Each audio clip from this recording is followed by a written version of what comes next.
জোয়ার ভাটা ধারাবাহিকে গল্প এখন একেবারে নতুন মোড়ে। যে দুই বোন একসময় একসঙ্গে লড়াই করেছিল, আজ তারা একে অপরের সবচেয়ে বড় প্রতিপক্ষ। নিশা আর লুকিয়ে নেই, তার আসল মুখোশ খুলে গেছে সবার সামনে। এখন সে পুরোপুরি বেপরোয়া, নিজের তৈরি করা এক অন্ধকার জগতে রাজত্ব করছে। ফোনের মাধ্যমে প্রতারণা করে টাকা লুট, এই নিয়েই তার নতুন সাম্রাজ্য। এই কাজে পাশে রয়েছে ভানু, আর নিশার পরিকল্পনা এখন আরও বড়। কিন্তু ঠিক তখনই পাল্টা চাল দিল উজি। অন্যায়ের বিরুদ্ধে দাঁড়াতে সে এবার পুলিশের উর্দি পরে নিল।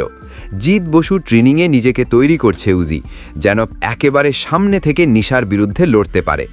উজির এই লড়াইয়ে তার পাশে রয়েছে ঋষি, প্রতিটা পদক্ষেপে সে সঙ্গী দিচ্ছে। একদিকে অপরাধের জাল বিস্তার করছে নিশা, অন্যদিকে সেই জাল ছিন্ন করার জন্য এগিয়ে আসছে উজি। দুই বোনের এই সংঘর্ষ এখন শুধু ব্যক্তিগত নয়, হয়ে উঠেছে ন্যায় আর অন্যায়ের লড়াই।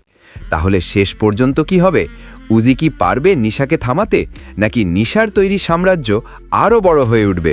উত্তর জানতে চোখ রাখতে হবে জোয়ার ভাটার পরবর্তী পর্বে।